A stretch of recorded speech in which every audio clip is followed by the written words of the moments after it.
Today, we are on the Amalfi Coast, and we are starting in the town that gave this whole coastline its name. Amalfi has been a powerful maritime republic, a busy trading port, and now it is one of the most visited places in Italy. Yet, behind the busy piazza and the famous cathedral, there is still a maze of quiet streets where life moves at a calmer rhythm. In this video, we will wander through Amalfi and then continue to its little neighbour Atrani, one of the smallest villages in Italy. The two places almost touch, separated only by a short walk along the coast.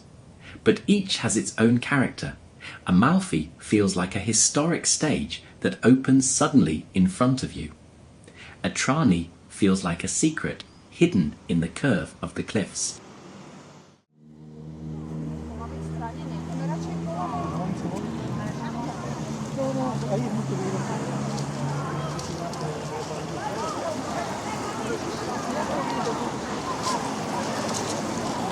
Before we disappear into the streets, it helps to know what Amalfi actually is, beyond a name on a map or a picture in a guidebook.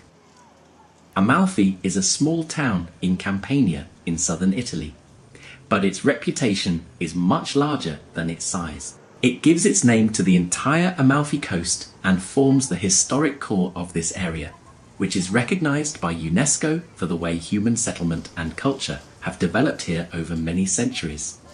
That status attracts visitors from all over the world, but it is rooted in a past that was once much more about power, trade and law than about holidays and postcards.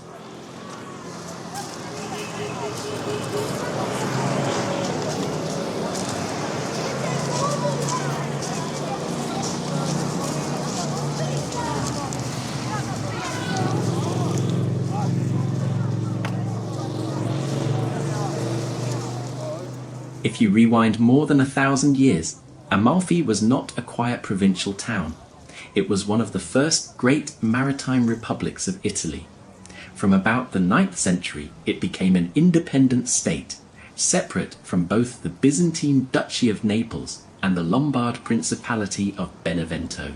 It elected its own rulers, managed its own foreign relations, and built a commercial network that stretched across the Mediterranean.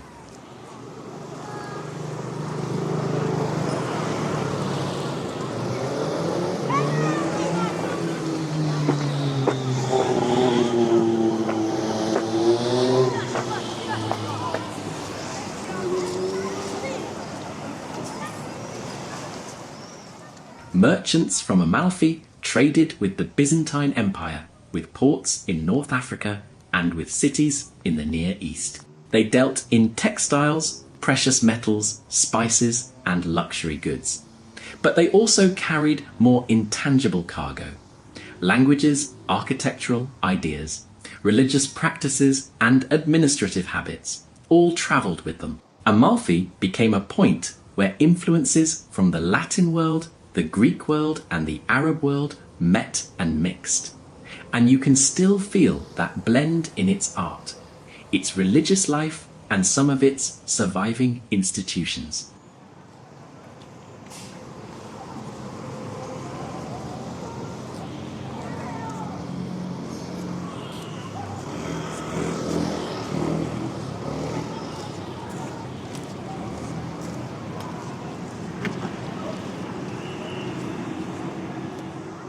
One of the most important legacies of that period is a document called the Tabula Amalfitana, sometimes referred to simply as the Amalfian Laws, compiled around the 11th or 12th century.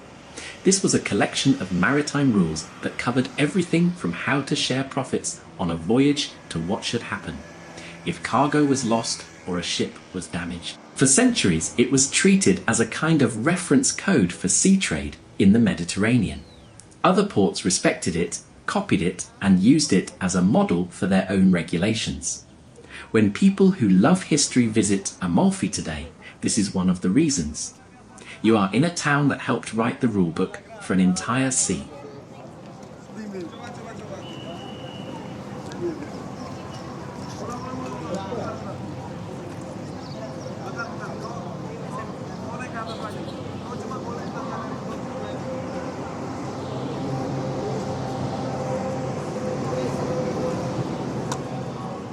The political power of Amalfi did not last forever. Norman rulers absorbed the Republic in the 12th century, and later rival cities took over its trading routes and influence.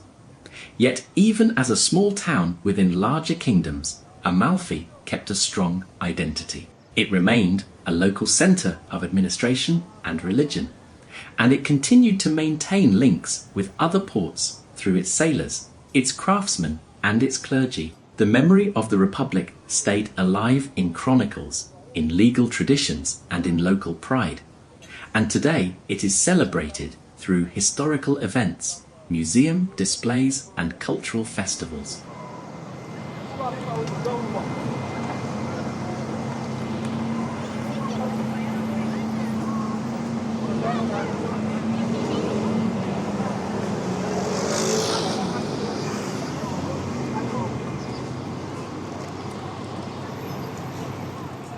Religion has played a major role in shaping the town. Amalfi is closely associated with Saint Andrew the Apostle, whose relics were brought here in the 13th century. His presence turned the town into a place of pilgrimage, and devotion to Saint Andrew still marks the rhythm of the year. Twice annually, in June and November, the patron festivals of Sant Andrea bring processions, special church services, music, and celebrations that involve almost everyone in the community. There is also a long-standing belief in the miracle of the manna, an oily liquid said to appear from the saint's tomb, which is venerated by the faithful. For visitors, these dates offer a chance to see Amalfi not only as a historic site, but as a living religious centre where faith, tradition, and everyday life come together.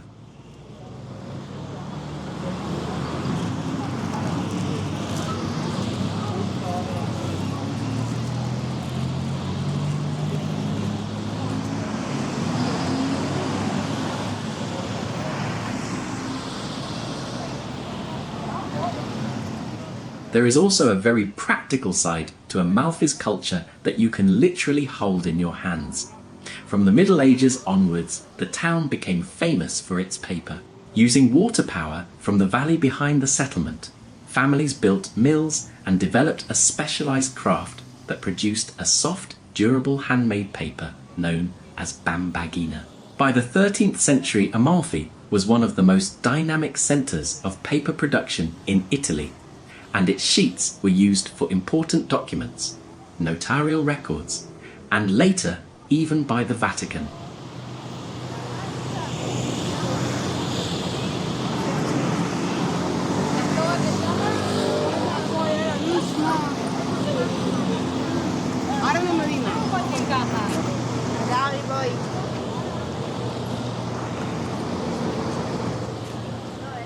That industry suffered heavy damage in the 20th century, especially after a major flood in 1954 destroyed most of the mills.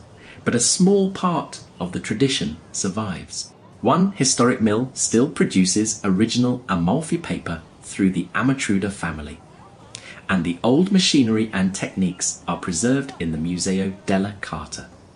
The Paper Museum, housed in a 13th century mill building. For many travellers, this is one of the most interesting experiences in town because it connects the elegant holiday image of Amalfi with the everyday work that once sustained it.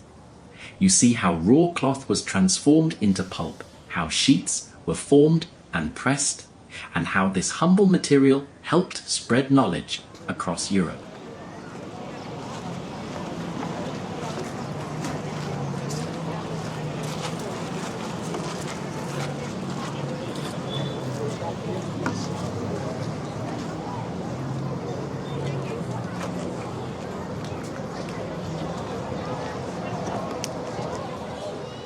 Mandingo Beach is one of those places that many visitors discover almost by accident.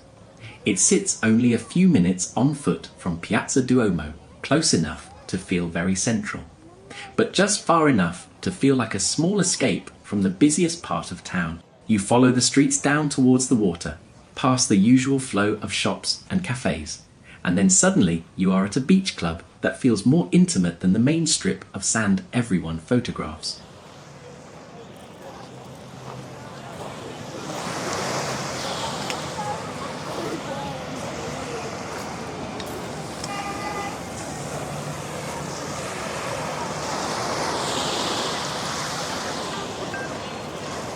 For Amalfitani and for returning travellers, Mandingo is less about seeing something new and more about having a reliable place to spend time by the sea. It is set up as a lido, which means you can rent a sunbed and umbrella, have access to showers and toilets, and settle in for a few hours without needing to organise anything else.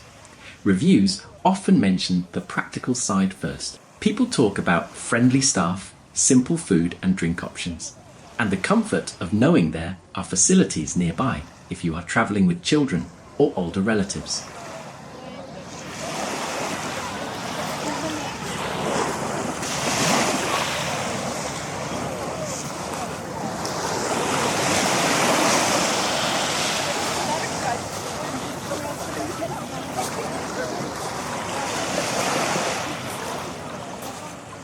Because Mandingo Beach is so close to the main road and to the transport stops, it works well for those who are combining swimming with other plans.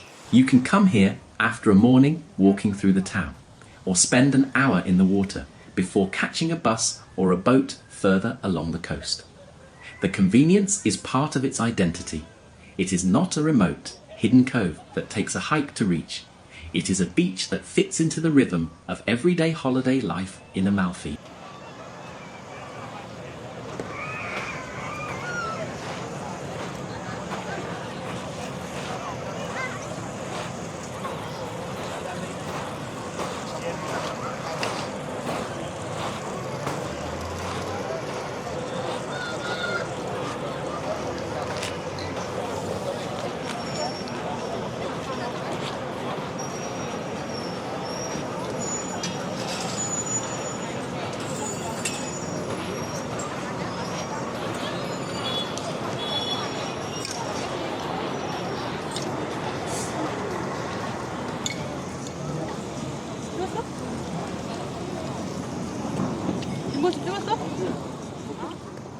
Another chapter of Amalfi's story is written in lemons.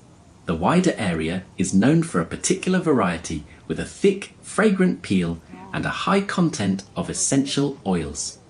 Over time, local growers and cooks created a whole culture around this fruit.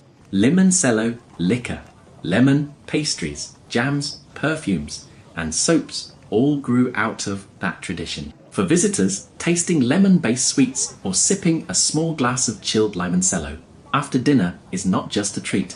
It is a way of joining in a long regional habit and supporting families and small businesses that still work with this product every day.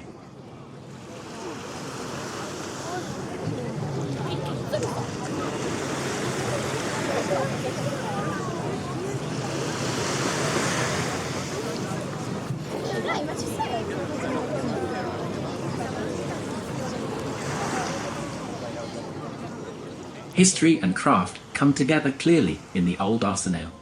The Arsenal of the Republic. This was once the shipyard of the maritime state, the place where warships were built and repaired. Today, it functions as a cultural space that often hosts exhibitions, events, and a museum dedicated to Amalfi's seafaring, past, and to the story of the compass and navigation. It is a reminder that what is now a tourist town was once a strategic naval power with its own fleet, its own defensive strategies, and its own technical innovations.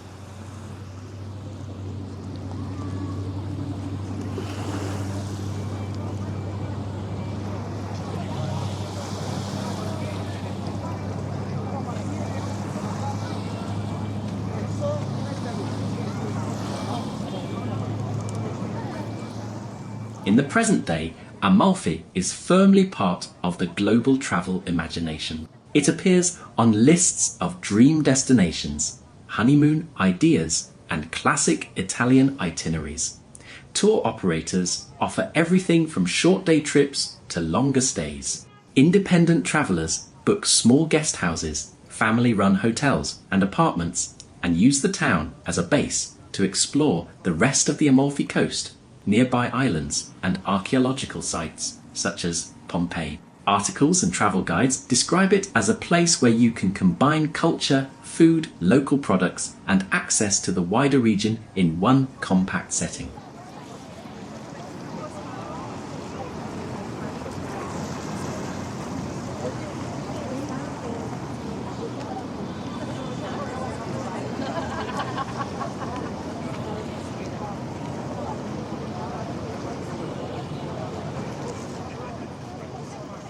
Tourism has changed the local economy, but it has not completely replaced traditional patterns of life. Many families have lived here for generations. Some work in hospitality or run shops, cafes and restaurants.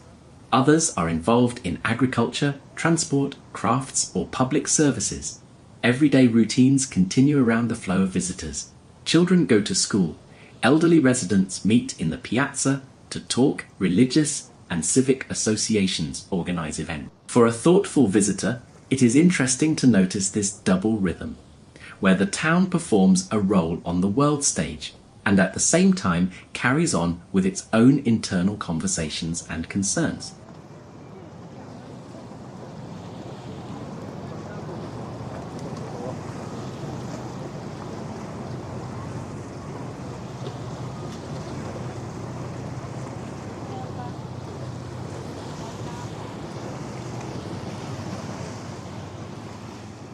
Culturally, Amalfi today sits between history and modernity. There are classical concerts and jazz evenings, local food festivals and art shows, reenactments of historical events and contemporary performances.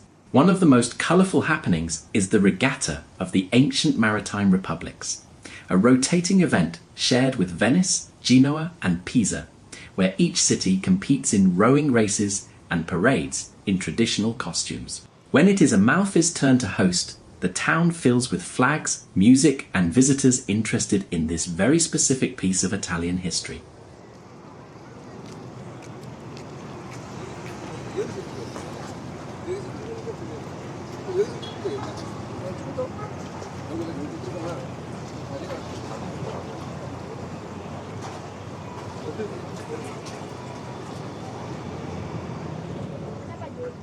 Food is another reason people come.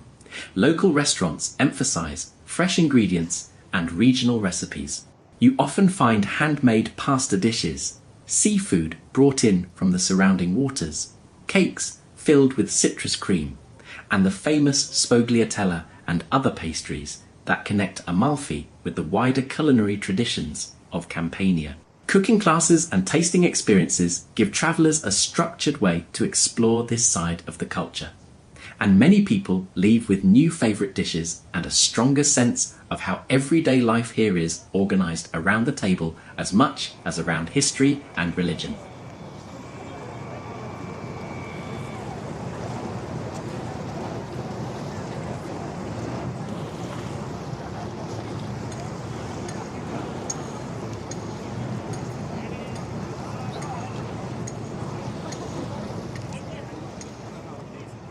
So when you hear the name Amalfi, you can think of it in several layers at once.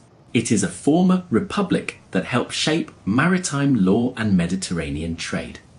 It is a religious centre that honours an apostle and keeps old rituals alive. Furthermore, it is a place of craft where paper, lemons and other products tell a story about work, skill and adaptation. And it is a modern travel destination, with all the energy, challenges and opportunities that come with people arriving from every part of the world.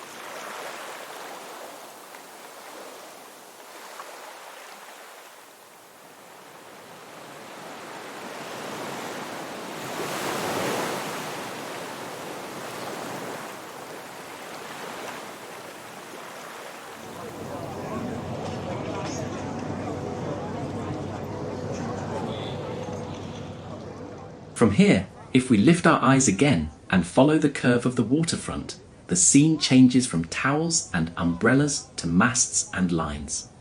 We move from the beach to the marina and from the world of swimmers into the world of sailors. The next chapter of our walk takes us to Marina Coppola.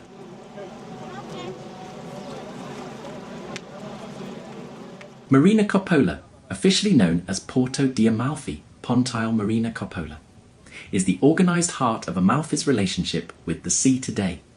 It is a private dock inside the main harbour, run by the Coppola family, who have been looking after moorings here for more than 30 years. In a place that has been defined by maritime trade for centuries, they are part of the modern generation that keeps this seafaring tradition alive in a practical way.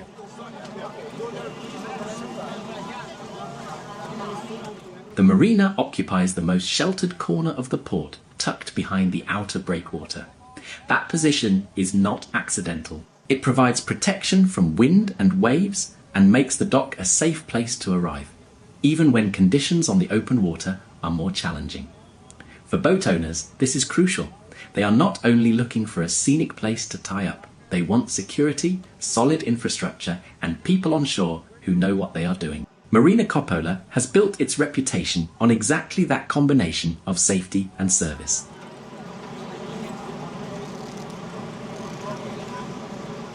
Over the years, the dock has grown into one of the best equipped facilities in this part of the Gulf of Salerno. It can host a range of vessels, from smaller pleasure boats to yachts of more than 30 metres in length. Berths can be booked for a single day, a week, or an entire season. Arrivals and departures are assisted by staff on the quay. There is support 24 hours a day, with surveillance, lighting, and all the basic services boaters need, including water, electricity at different voltages, and access to fuel, waste disposal, and sometimes Wi-Fi and laundry through associated services.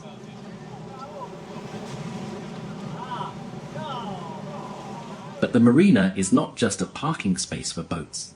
It is also a starting point. Many of the private excursions that guests book to explore the coast begin here. From this dock, you can charter boats for half-day or full-day trips, with or without a skipper, depending on your experience. Companies based around Marina Coppola offer cruises along the Amalfi Coast, evening outings, and crossings to the island of Capri and other destinations in the bay, for travellers who want to see the coastline from the sea rather than only from the road. This is one of the main gateways.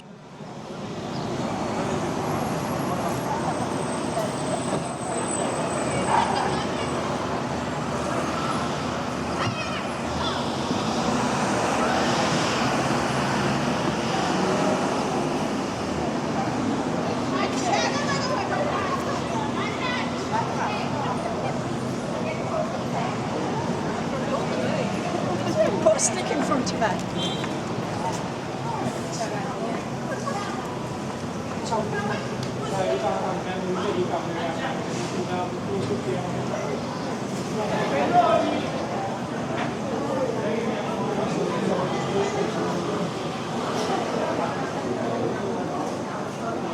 From the moment you walk into the centre of Amalfi, everything seems to lead you to one place.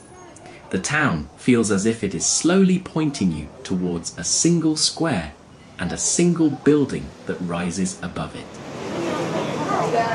This is Piazza Duomo, the Cathedral Square, and it is the real heart of Amalfi. In medieval times, this space was known as the Platea Nova, the new square, laid out after the Canneto River was covered and turned into a paved piazza. It became the centre of civic and religious life, where the cathedral stood alongside the public palace and the offices that managed the affairs of the old maritime republic.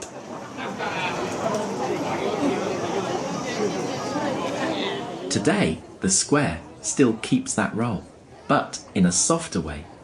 Around you, there are multi-storey buildings from different eras, cafes with small tables, shops, and the constant movement of people passing through.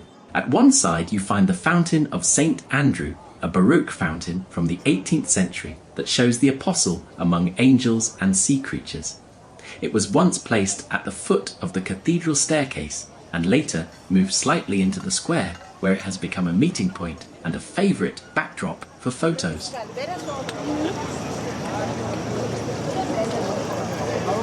Behind the fountain, there is a palazzo that once housed the noble council of Amalfi and the court of the Protontino, the Admiral of the Republic.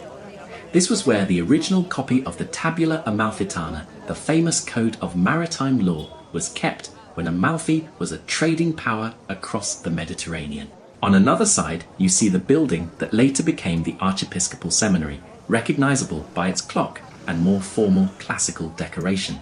Even without knowing all of this history, you can feel that this is not just a random open space. It is a stage where power, faith, and everyday life have met for centuries.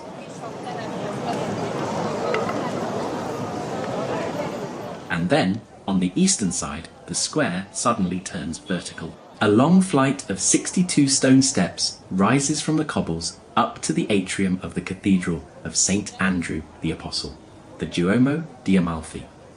When you stand at the bottom and look up, you understand why so many people describe this as one of the most dramatic church settings in Italy. The staircase pulls your eye upward and makes the cathedral feel both distant and inviting, like a small climb towards another world.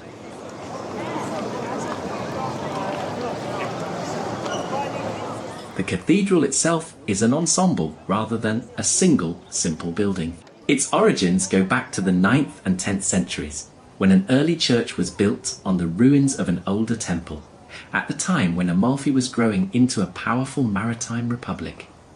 Later, a second church was added, and the two were combined into a large complex with multiple aisles. Over the centuries that followed, the structure was altered, reduced, expanded, and redecorated many times, so that what you see today is a blend of Romanesque, Arab, Norman, Gothic, Renaissance, Baroque, and 19th century elements, all layered together.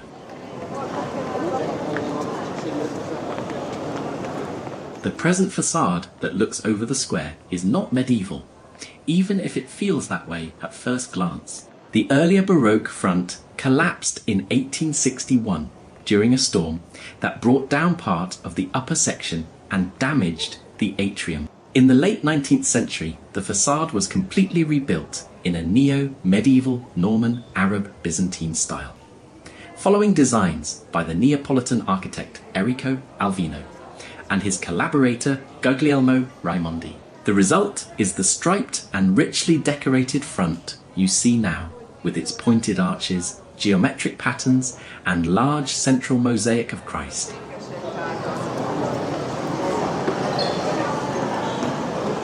To the side of the facade rises the bell tower, built between about 1180 and 1276. The lower part is formed by solid stone blocks, while the upper levels open into pairs of Romanesque windows, framed by columns and capitals. At the top, a circular structure with small interlaced arches is covered in green and yellow majolica tiles. The overall effect is clearly influenced by Moorish art, which reached Amalfi through its contacts with the eastern Mediterranean. The tower once served not only to call the faithful to prayer, but also as a watchtower in more troubled times.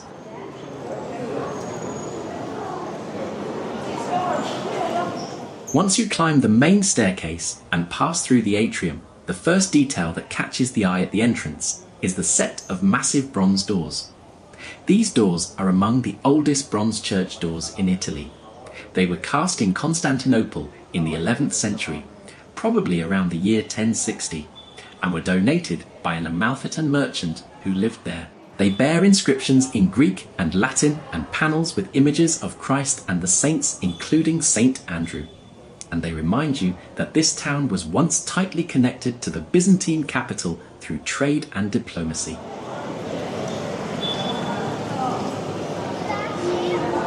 To understand why this cathedral matters so much to Amalfi, you have to go below the main floor. A staircase leads down to the crypt of St. Andrew, which was completed in the early 13th century. The relics of the apostle were brought here in the year 1206 from Constantinople, during the time of the Fourth Crusade, by Cardinal Pietro Capuano, who was originally from Amalfi. 2 years later, they were placed in the new crypt, where they are still venerated today. For many centuries, pilgrims came to this place to pray, and there is a long tradition of the manna, a liquid said to appear from the relics at certain times, which the faithful regard as a sign of blessing.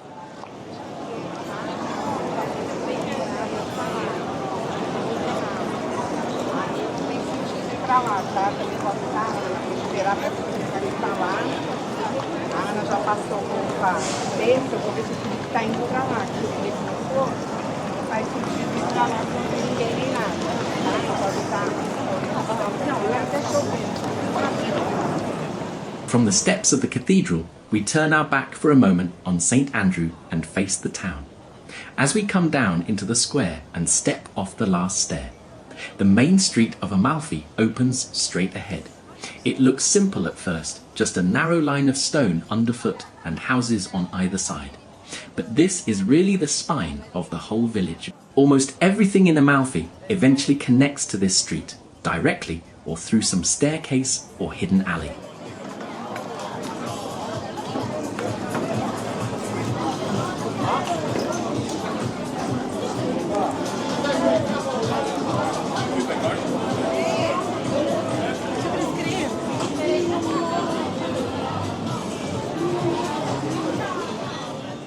The first impression is how close everything feels.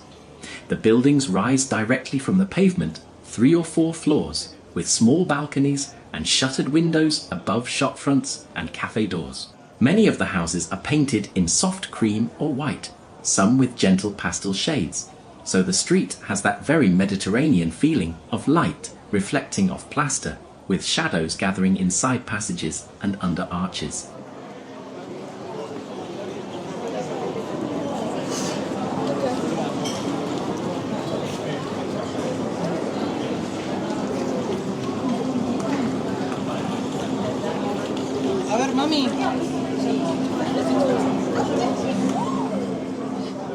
This is via Lorenzo d'Amalfi, the main commercial street of the historic centre. It runs gently into the valley from the cathedral, and along the way it changes mood several times. Here near the square it feels quite elegant. Glass counters display pastries and cakes. Shop windows show careful arrangements of ceramics, bottles of limoncello and boxes of hand-made paper. A few steps later it becomes more casual, with stacks of beach towels outside souvenir shops, baskets of lemons at the doors of delicatessens, and stands of postcards and magnets.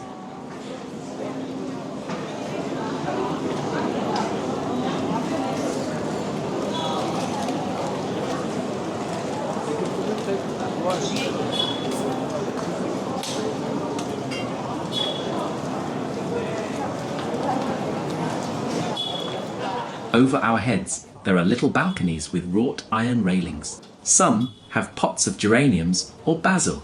Others have clothes drying in the sun. Between the houses, we see the occasional vaulted passage where the street briefly ducks under an arch before opening up again.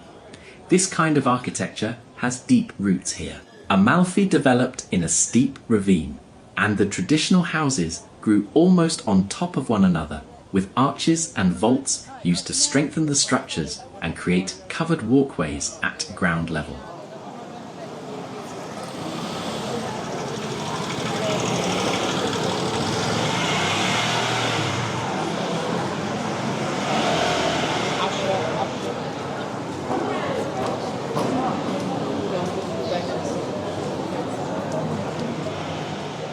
As we move slowly forward, the modern life of the town takes over the scene. On the right, there might be a gelateria with tubs of lemon, pistachio and hazelnut ice cream, the colours lined up in chilled metal trays.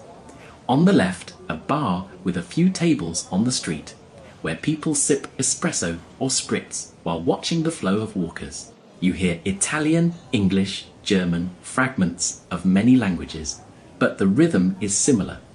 People stop, look into a window, step aside for a group coming the other way, then carry on at the same calm pace.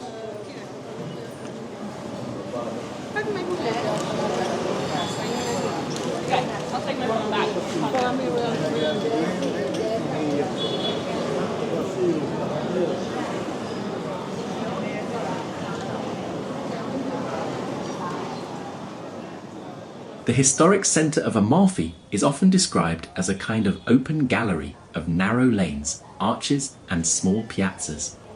If you glance down the side alleys that branch off this main street, you see that right away. Some passages climb steeply as staircases between tall houses. Others twist and disappear under low vaults, then emerge in little courtyards where someone has left a chair and a pot plant outside their front door.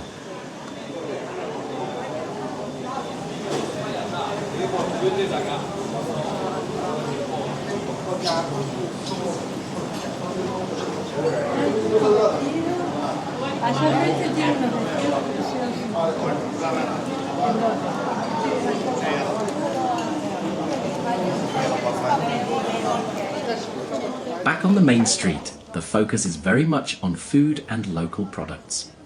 This is where Amalfi presents its flavours. We pass a pasticceria where the glass counter is filled with trays of Spogliatella Santa Rosa, the flaky shell-shaped pastry that was born on this coast, and delicate cakes called Delizia al Limone, small domes of sponge soaked in lemon syrup and covered with a pale citrus cream. The air near the door smells of butter, sugar, and grated lemon zest. Some of the most historic pastry shops in Amalfi, such as Andrea Panza near the cathedral, have been working with these recipes for generations and are known throughout Italy.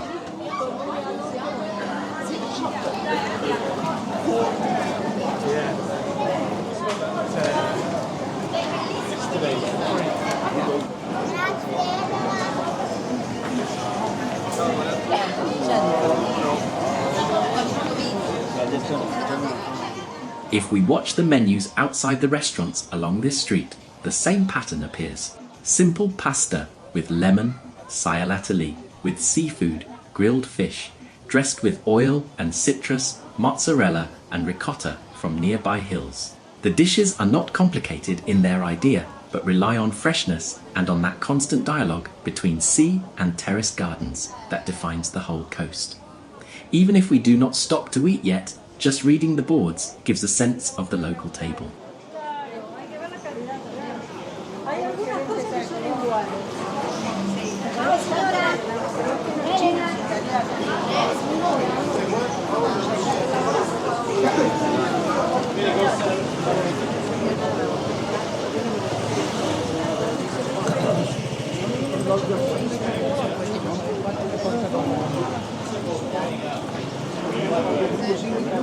Ai, manishmar.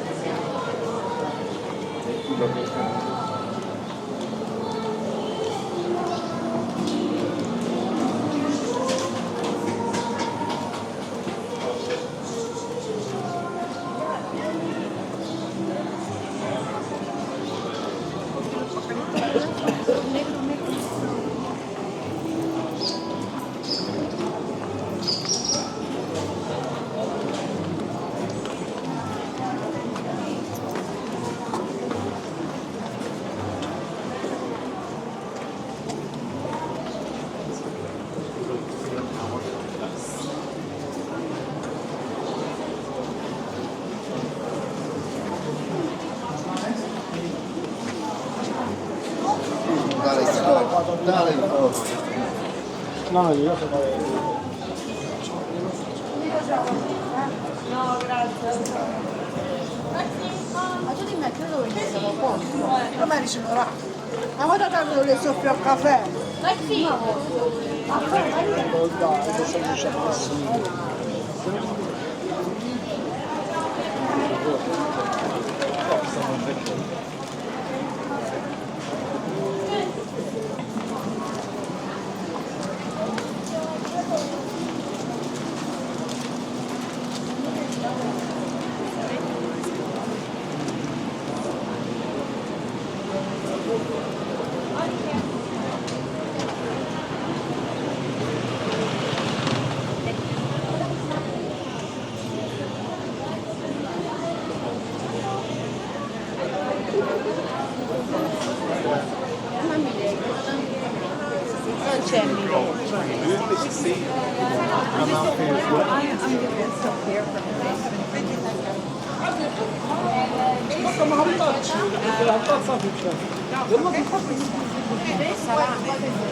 Questo pasta però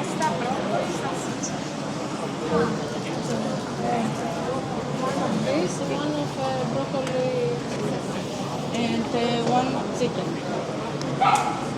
Or not chicken, please.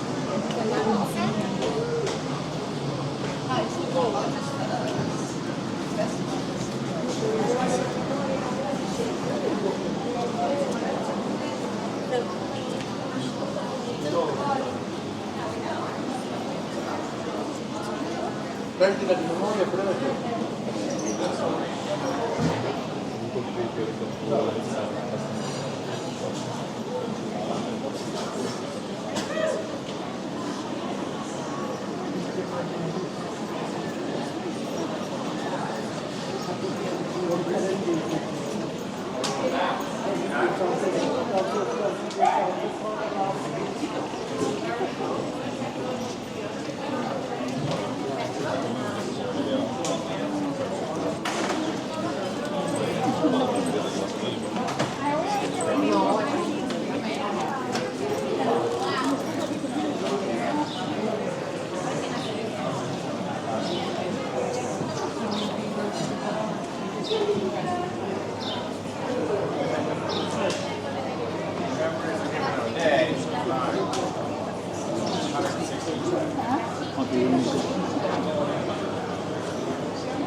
Our villa is small, but it's like one of those places where restaurants are free, or we can find a luxury hotel, stop for cocktails.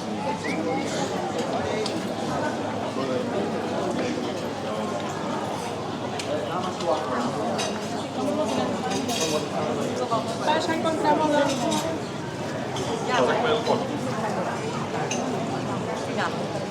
No compramos esa agua. Ah, pero hay muchas cosas.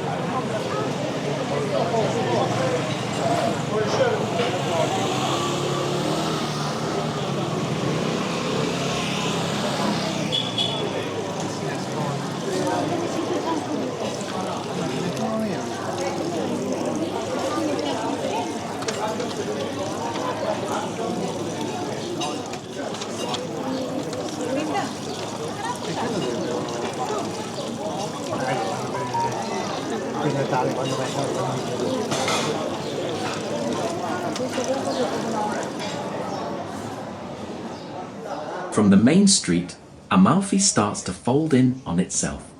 You only have to walk a few minutes away from the shop windows and cafe terraces before the town begins to rise. Little side streets peel away from Via Lorenzo d'Amalfi, not as roads but as staircases. Some of them are wide enough for two people to walk side by side, others are as narrow as a corridor in an old house. They all invite you upwards.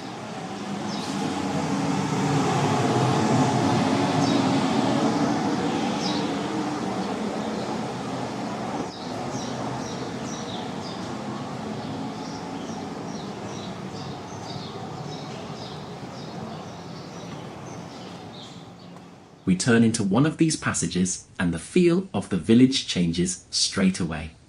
The noise of the main street softens, replaced by small sounds that belong to daily life.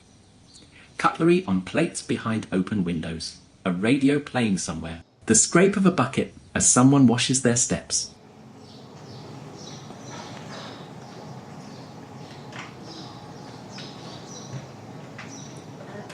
The further we climb, the more the tourist shops disappear.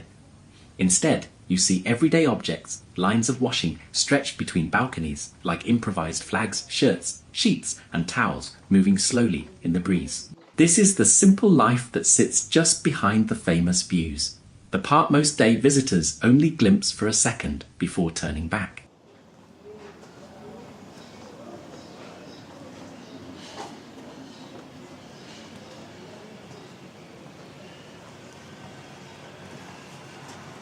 Every now and then the staircase passes under a low vaulted passage where two buildings almost meet.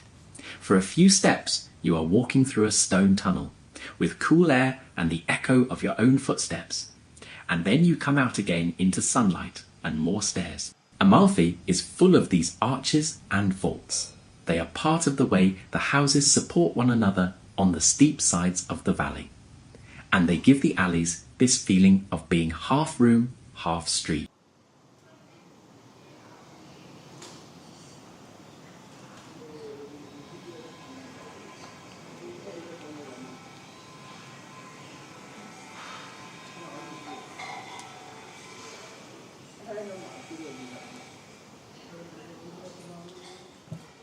On either side, houses press close to the stairs. Their walls are plain white or faded pastel, sometimes patched and repainted in small squares where damp has been fixed over the years. A few doorways are framed with simple arches, some with old wooden doors that have been opened and closed thousands of times. Metal handrails run up the side of the staircase. You can see the shine where hands have worn them smooth.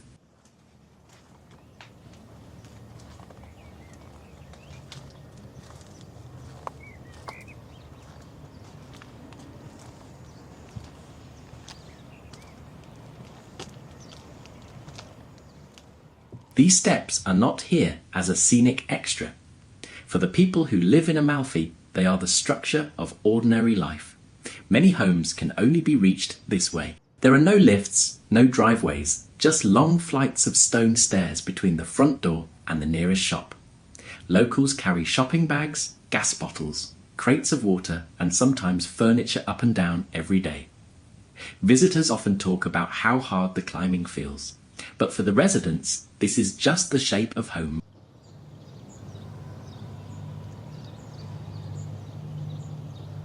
If you pause for a moment, you start to notice the details that tell you people have been here a long time. Small ceramic nameplates with the street names. A religious shrine set into the wall with a tiny painting of the Madonna and a flickering electric candle. Flower pots balanced on window ledges.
As we keep going up, we start to follow a more defined route. The little unnamed lanes join onto one of the longer stair streets, Salita San Lorenzo del Piano.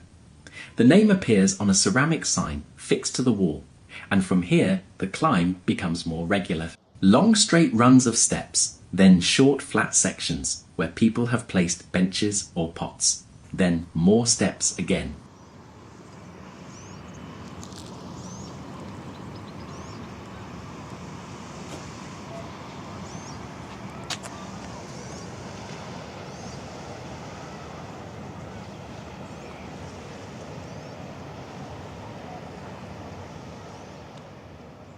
This is a residential part of Amalfi, but it is also a route that many visitors now seek out because of what waits at the top. Holiday homes with names like Bella Vista su Amalfi are tucked along this street, their terraces opening towards the town, and their very name hints at the view they enjoy.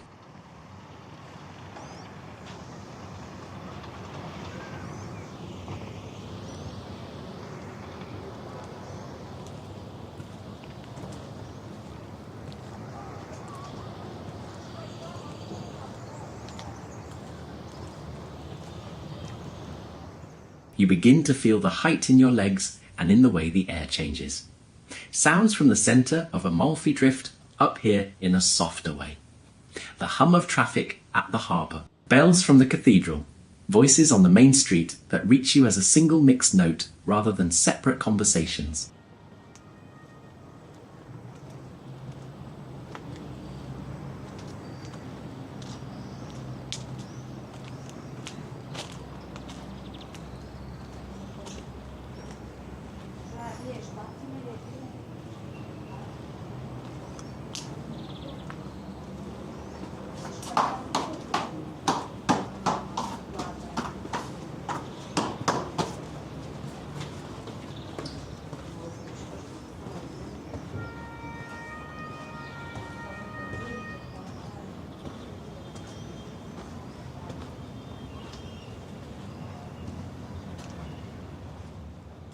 Step by step, Salita San Lorenzo del Piano lifts us above the roofs. At a certain point, you realise you are looking slightly down onto church domes and bell towers that earlier felt high above you. A side opening gives the first glimpse back over Amalfi. White and cream houses clustered tightly together, the dark line of the main street running into the valley, and the cathedral facade in the middle, no longer towering over you, but sitting as part of the pattern.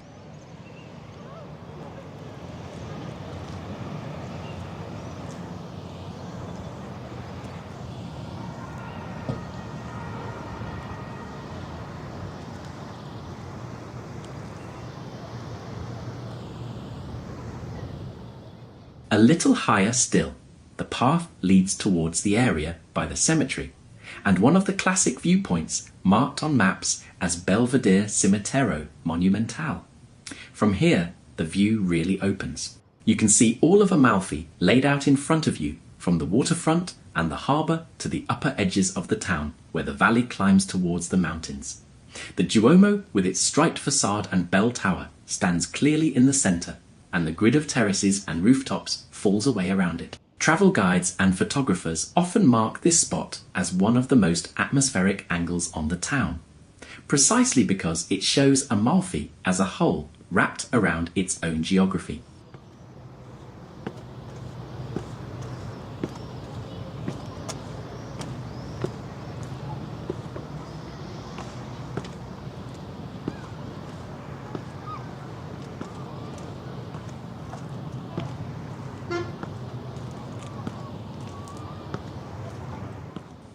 For local people, the climb to this level is not a special excursion. It is part of routine. There are homes and small gardens along the way, and the cemetery itself is a place where families come to visit graves, tend flowers, and spend quiet moments. The simple acts of bringing fresh water for plants or sitting for a while on a low wall become part of the rhythm of life in a town built on stairs.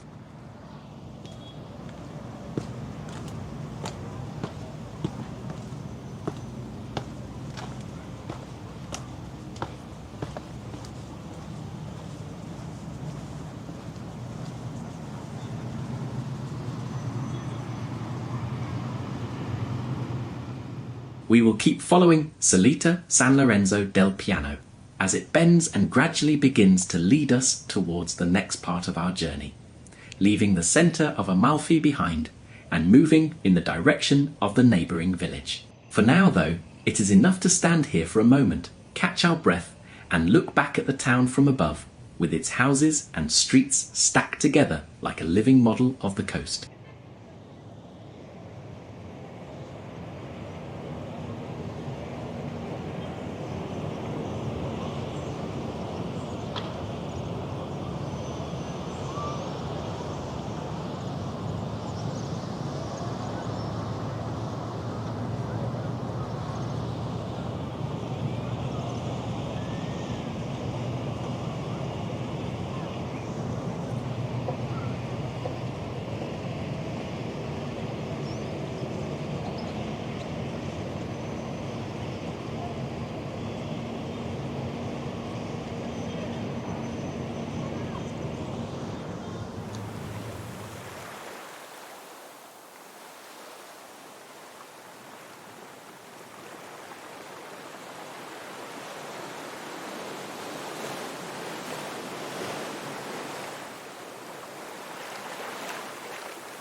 If Amalfi feels like a busy little capital, Atrani feels like the quiet room next door that very few people think to open.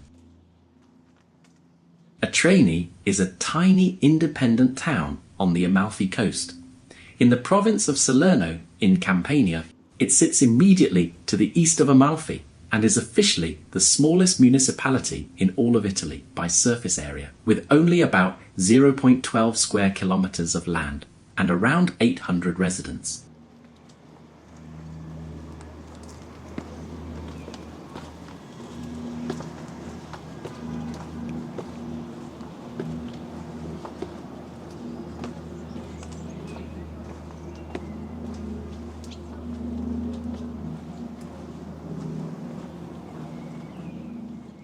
Because of its size, Atrani has always lived slightly in the shadow of its famous neighbour, but historically it was never just an appendix of Amalfi. During the time of the Duchy of Amalfi in the Middle Ages, this tiny settlement played a role that was much larger than its footprint.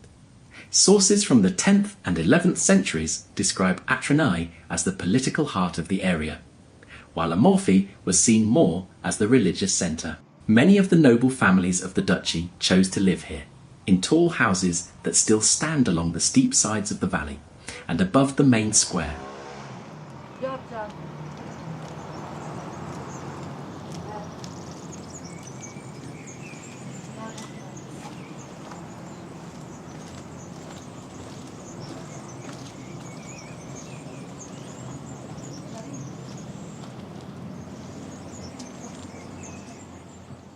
The ties between Amalfi and Atrani went deep. They shared the same fortunes when the Sea Republic rose as a trading power, and the same decline when it lost control over its routes. Only citizens of Amalfi and Atrani had the right to take part in choosing or removing the leaders of the duchy. Those leaders were not crowned in the big cathedral in Amalfi, but here in Atrani, inside the church of San Salvatore de Baireuto, that overlooks the main square. This small church, first built around the 10th century, served as a Palatine chapel where the Dukes of Amalfi received the ceremonial cap of office, and where many of them were buried.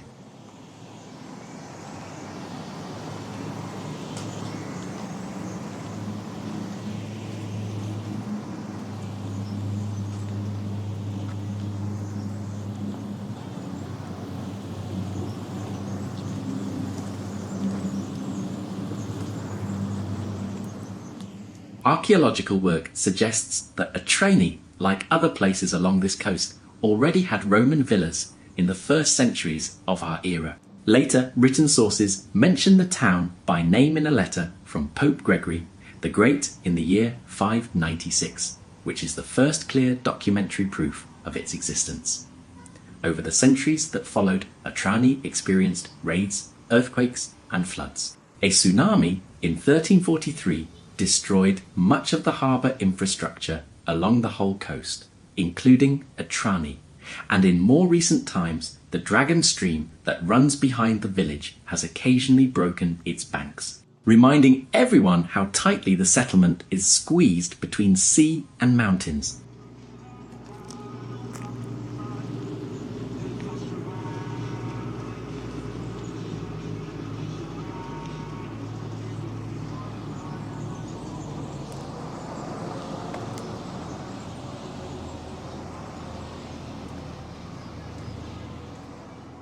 Despite these shocks, the basic structure of the town has changed very little. Atrani is arranged in a natural amphitheatre between the slopes of Civita Hill and Mount Oreo, in the narrow valley of the Dragone River. Houses start directly behind the beach and the main road, gather around the central square, then climb in overlapping layers up the rock, linked by stairways, vaulted passages, and tiny lanes. Guides often describe Atrani as the only town on the Amalfi Coast that has preserved its traditional medieval character intact, and as one of the best preserved fishing villages in the area.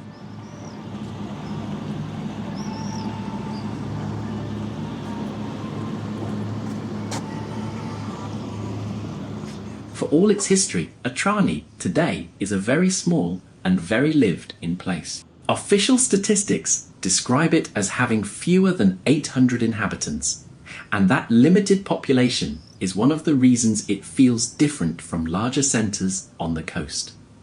There is simply no physical space for big hotels or long lines of coaches.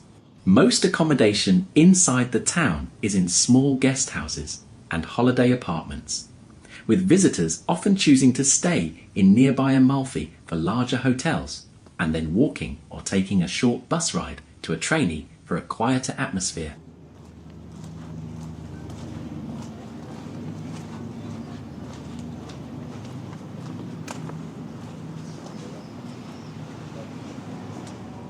Travel guides and blogs frequently describe Atrani as a hidden gem or an undiscovered town, although locals sometimes smile at that phrase because the village has always been here.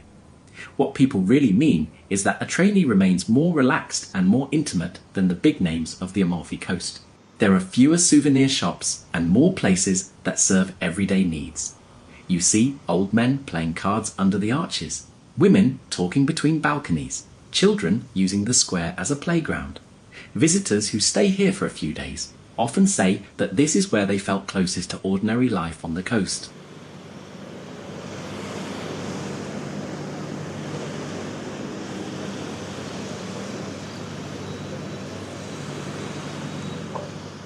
Tourism is now an important part of the local economy, but Atrani has tried to balance its appeal with its limited size.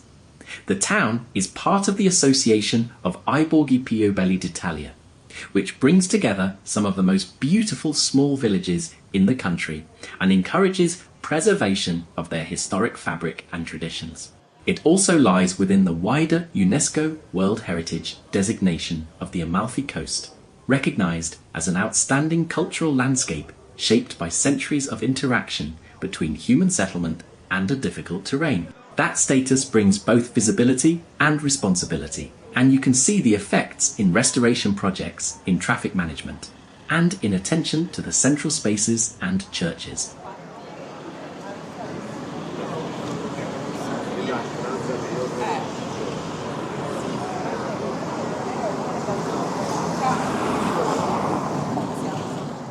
At the centre of this compact world is Piazza Umberto I, usually just called the Piazzetta.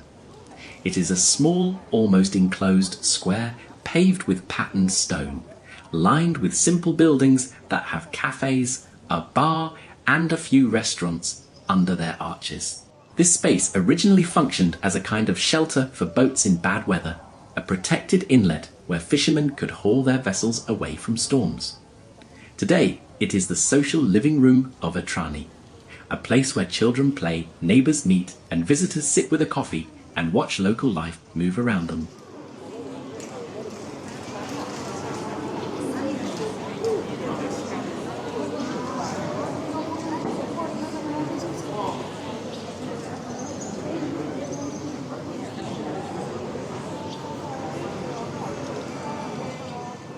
The most distinctive building above the square is the white front of San Salvatore di Bairecto, with its small clock tower and wide staircase. It is not a grand cathedral, but its role in the story of the duchy gives it a weight that you can feel even on a quiet day. In the Middle Ages, this was where the rulers of Amalfi came to be invested with their power, and where ceremonies and legal acts were performed in front of the local elite.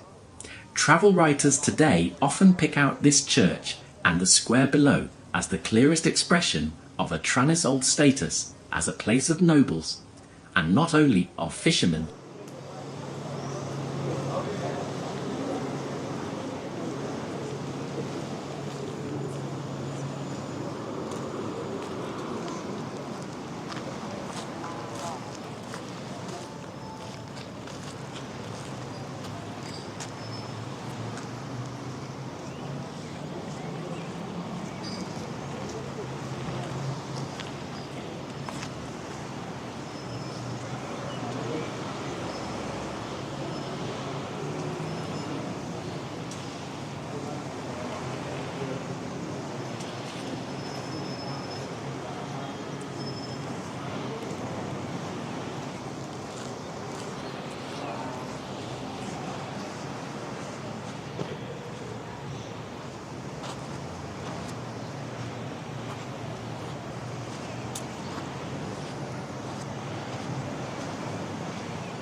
From a visitor's point of view, Atrani offers a simple menu of experiences rather than a long checklist of attractions.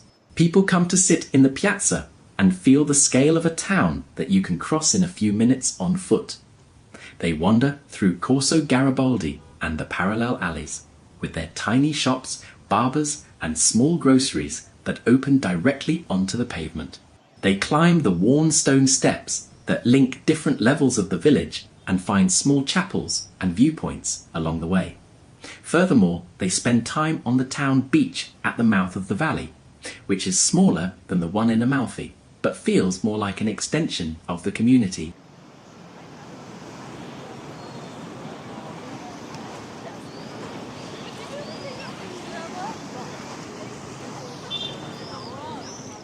Because the settlement is so compact, the line between resident and visitor is thinner here than in many famous seaside resorts.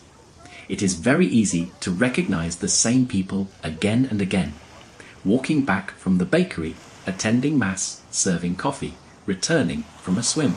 That repetition gives a trainee a feeling of familiarity, even if you are only passing through for a short time. It is one of the reasons so many travellers describe it as the place where the Amalfi Coast suddenly feels human and small again, after the intensity of the larger towns.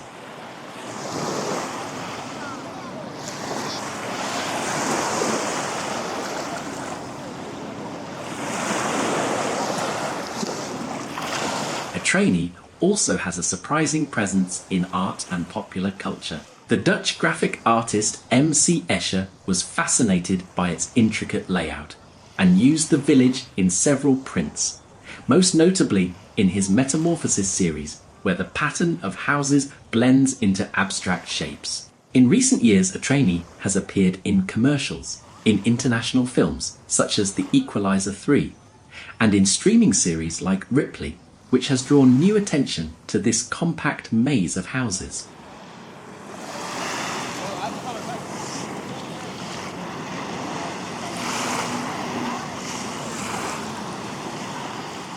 So when we speak about Atrani, we are not only describing a pretty cluster of buildings on the sea, we are talking about a place that was once a seat of nobles and a political partner of Amalfi, that has survived raids, earthquakes and floods, and that now lives a double life as both a real community and a gentle refuge for travellers. It is small in size, but its history and its atmosphere are deep, and that contrast is what makes it such an interesting stop on this coast.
This is where our walk ends for today. Thank you for watching our video. If you enjoyed walking with us, it really helps the channel if you leave a like on the video. And if you feel like joining us for more walks around the world, you can subscribe as well. Thank you again for spending your time here with us. Wherever you are watching from, we send you our best wishes and we hope to see you in the next video.